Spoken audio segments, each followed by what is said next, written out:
Today we will discuss the concept of distance and displacement in the context of MDCAT. So let's get started. So सबसे पहले देखें हम basic concept समझते हैं। Distance क्या होता है? देखें डिस्टेंस स्टूडेंट होता है length of actual path between two points. और डिस्प्लेसमेंट क्या होता है? देखें डिस्प्लेसमेंट शॉर्टेस्ट पॉसिबल डिस्टेंस है या directed distance between two points है। आपने एक बात को बहुत ज़्यादा अच्छे से समझना है कि डिस्प्लेसमेंट हमेशा क्या होती है? डिस्प्लेसमेंट हमेशा स्ट्रेट लाइन होती है। इस कॉन्सेप्ट को हम आगे भी यूज़ करेंगे, ठीक है। अब अगर देखें ये फिगर पे थोड़ा फोकस करें, हमारे पास जो एक्चुअल पाथ है, कुछ एक्चुअल पाथ हमारे पास बॉडी कुछ इस तरह से कवर कर रही है, तो इसका जो एक्चुअल लेंथ ऑफ पाथ है उसको हम बोलते हैं डिस्टेंस। जबकि ये पॉइंट ए और बी के दरमियान जो स्ट्रेट पॉसिबल पाथ है उसको हम क्या बोलते हैं? उसको बोलते हैं डिस्प्लेसमेंट। अब डिस्टेंस एक स्केलर क्वांटिटी और इसका फार्मूला क्या होता है? Speed multiply by time. On the other hand displacement एक वेक्टर क्वांटिटी और इसका फार्मूला होता है वेलोसिटी मल्टीप्लाई बाय टाइम। याद रखना है मैग्नीट्यूड ऑफ डिस्प्लेसमेंट जो होता है वो डिस्टेंस ही होता है। यूनिट ऑफ डिस्टेंस क्या है हमारे पास? वो मीटर है। और यूनिट ऑफ डिस्प्लेसमेंट भी हमारे पास मीटर है। आपने यार ना स्ट्रेट लाइन में डिस्टेंस और डिस्प्लेसमेंट कोइंसाइड करते हैं। कोइंसाइड का मतलब है कि डिस्टेंस और डिस्प्लेसमेंट हमारे पास स्ट्रेट पाथ में दोनों आपस में इक्वल होंगे। अब देखिए हम डिस्कस करते हैं कि डिस्टेंस और डिस्प्लेसमेंट का पोजीशन वेक्टर के टर्म में क्या कंसर्न है। देखिए स्टूडेंट याद रखना है सबसे पहले तो पोजीशन वेक्टर हमने लास्ट चैप्टर में डिस्कस भी किया था। पोजीशन वेक्टर बेसिकली क्या करता है? ये डिस्क्राइब करता है position of object at some particular point.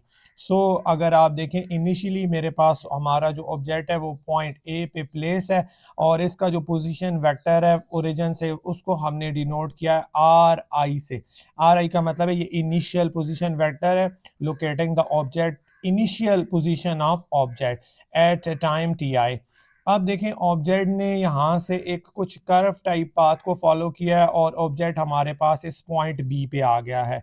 Student ये हमारे पास बेसिकली जो एक्चुअल पाथ है ये डिस्टेंस है। लेकिन जब हम इसको स्ट्रेट लाइन को यहाँ से ड्रॉ करते हैं तो उसको हम क्या बोलते हैं? उसको हम बोलते हैं डिस्प्लेसमेंट, जिसको यहाँ से हमने डेल्टा आर वेक्टर से रिप्रेजेंट किया है। इसी तरह देखें अगर हमने फाइनल पोजीशन वेक्टर ड्रॉ करना है तो वो ओरिजिन से हमारे पास उस पॉइंट तक जो फाइनल पोजीशन वेक्टर बनेगा उसको हम आर एफ पोजीशन वेक्टर बोलेंगे। अब अगर आप हेड टू टेल रूल पे थोड़ा सा फोकस करें तो यहाँ पे are I plus delta R, तो ये क्या है? Are I plus delta R, ये हमारे पास इक्वल है आर एफ के। तो अगर मैंने यहाँ से सिर्फ इस डिस्प्लेसमेंट को फाइंड करना है तो आर आई यहाँ ऐड हो रहा है, दूसरी तरफ जाके सब्ट्रैक्ट हो जाएगा।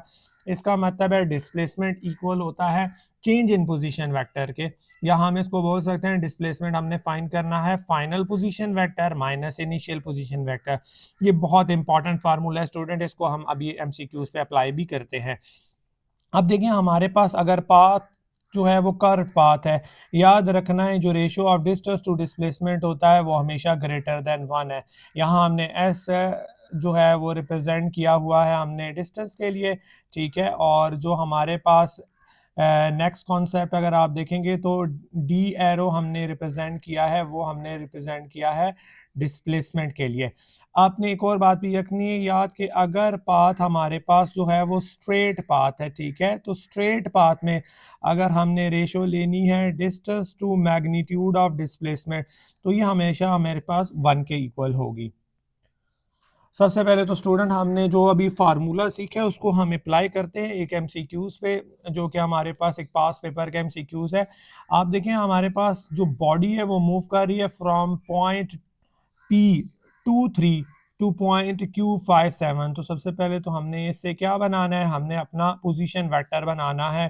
तो इनिशियल हमारे पास जो पोजीशन वेक्टर बनेगा वो क्या बनेगा? वो बनेगा 2i प्लस 3j। इसी तरह स्टूडेंट हमने इस पॉइंट से क्या ड्रॉ करना है? हमारा फाइनल पोजीशन वेक्टर बनाना है। तो फाइनल पोजीशन वेक्टर हमारे पास क्या बनेगा? वो बनेगा 5i प्लस 7j।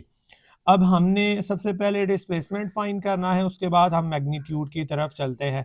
डिस्प्लेसमेंट किसके इक्वल होता है? तो हमने कहा था ये इक्वल होता है final position vector minus initial position vector.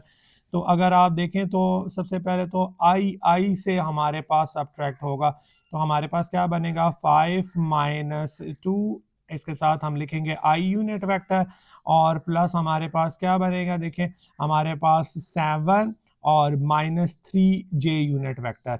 हमने फाइनल में से इनिशियल पोजीशन वेक्टर को माइनस किया है। तो अब हमारे पास अगर आप देखें तो हमारे पास जो डिस्प्लेसमेंट की वैल्यू आ रही है वो आ रही है 3i + 4j। अब हमने फाइंड करना है इसका मैग्नीट्यूड। तो मैग्नीट्यूड के लिए हमने स्टूडेंट फार्मूला लास्ट चैप्टर में डिस्कस किया था, वो इक्वल होता है √x² + y का स्क्वायर।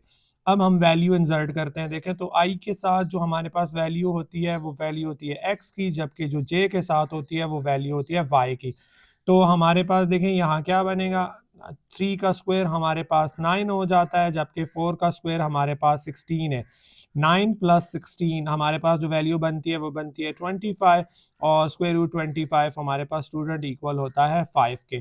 तो यहाँ पे हम अगर आप देखें तो करेक्ट आंसर हमारे पास SMCQs का क्या बनता है, तो करेक्ट आंसर हमारे पास बनता है 5 मीटर। अब हम एक बहुत ज़्यादा इंपॉर्टेंट कॉन्सेप्ट की तरफ मूव करते हैं जो रिलेट करता है डिस्टेंस और डिस्प्लेसमेंट में। वो हमारे पास है in case of circular path हमारे पास डिस्टेंस और डिस्प्लेसमेंट क्या है। सबसे पहले देखिए स्टूडेंट, हमने एक सर्कल कंसिडर किया है, ठीक है, जिसका रेडियस हमारे पास r है और उसका जो डायामीटर है वो d है, ठीक है। अब आपने याद रखना है कि हमने इसमें मुख्तलिफ किस्म के पॉइंट्स पे डिस्टेंस और डिस्प्लेसमेंट फाइंड करना है। आपने मेरी स्टार्टिंग बात को अच्छे से समझना है कि डिस्प्लेसमेंट हमेशा एक स्ट्रेट लाइन होती है और डिस्टेंस जो होता है वो एक्चुअल पाथ होता है। तो सबसे पहले तो हमने जो पॉइंट कंसिडर किया है वो फ्रॉम ए टू ए है, यानी कि हमारे पास जब सर्कल में आपने डिस्टेंस और डिस्प्लेसमेंट फाइंड करना है आफ्टर कंप्लीट रोटेशन, तब हमारे पास क्या होगा। तो सबसे पहले देखें, हमने जब जिस पॉइंट से स्टार्ट किया है उसी पॉइंट पे जब हम वापस आ जाएंगे, इसका मतलब है डिस्प्लेसमेंट क्योंकि वेक्टर क्वांटिटी है तो डिस्प्लेसमेंट जो है वो 0 के इक्वल आएगा। जबकि डिस्टेंस डिस्टेंस स्टूडेंट किसके इक्वल आएगा, वो तो टोटल लेंथ ऑफ सर्कल आएगी ना। टोटल लेंथ ऑफ सर्कल को हम क्या बोलते हैं, सरकमफेरेंस बोलते हैं, और सरकमफेरेंस का हमारे पास फार्मूला होता है 2πr। दिस मीन के distance after one complete rotation हमारे पास इक्वल आएगी 2πr के। अब अगर हम देखें फ्रॉम पॉइंट ए टू सी हमने डिस्कस करना है कि डिस्टेंस और डिस्प्लेसमेंट क्या होगा।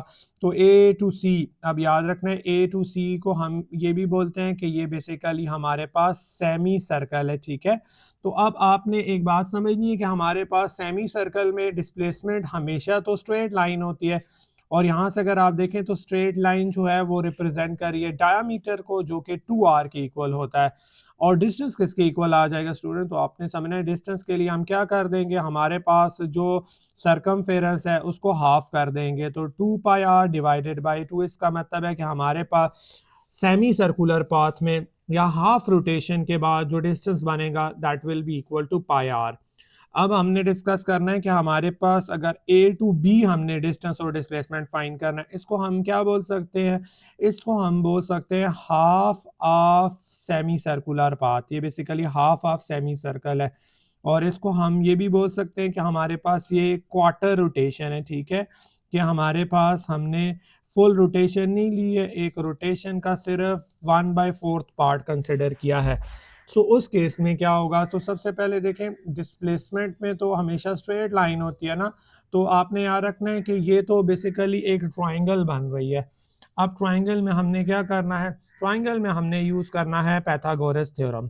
और पैथागोरस थ्योरम क्या है स्टूडेंट, हमें पता है कि वो हाइपोटेन्यूज का स्क्वायर इक्वल होता है बेस स्क्वायर प्लस परपेंडिकुलर का स्क्वायर।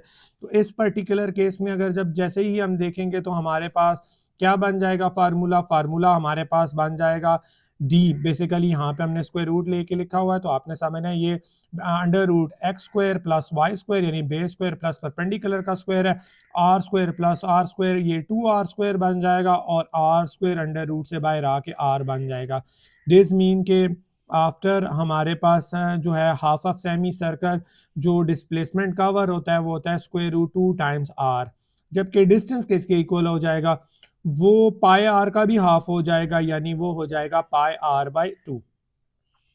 अब देखिए स्टूडेंट, हमने डिस्कस करना है कि अगर बॉडी हमारे पास ए टू डी है, ए टू डी देखें, सबसे पहले तो हम ड्रॉ कर लेते हैं कि हमारे पास ये रेडियस है हमारे पास, और ये हमारे पास पॉइंट डी है, ये पॉइंट हमारे पास ए है।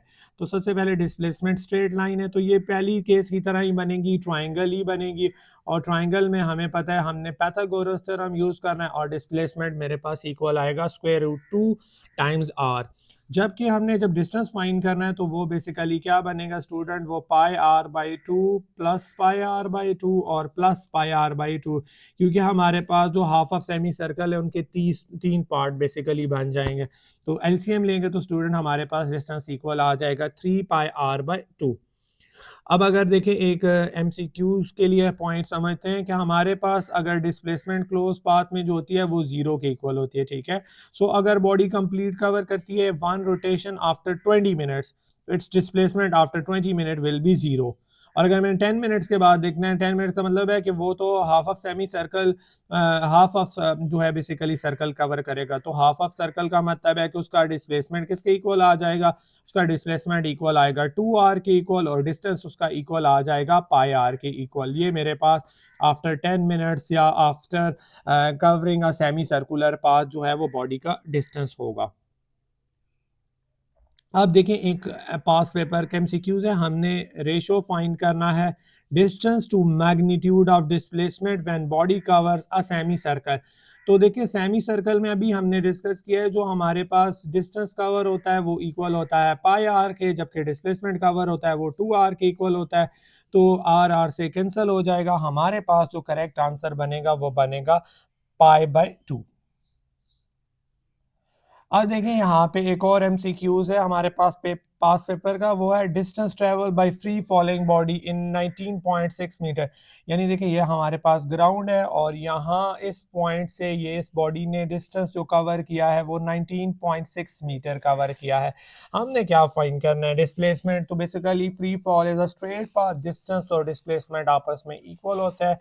डिस्प्लेसमेंट हमारे पास किसकी इक्वल आएगा, वो डिस्टेंस की इक्वल आएगा जो कि 19.6 मीटर है। अब देखें अगर बॉडी मोशन में है तो उसका क्या चीज हमेशा चेंज होगी, velocity. It can move with a constant velocity, constant speed. और इसमें सिर्फ एक ही ऑप्शन ठीक है स्टूडेंट, वो है पोजीशन वेक्टर। याद रखना है जब भी एक body in state of motion होती है तो उसमें पोजीशन वेक्टर हमेशा चेंज होता है।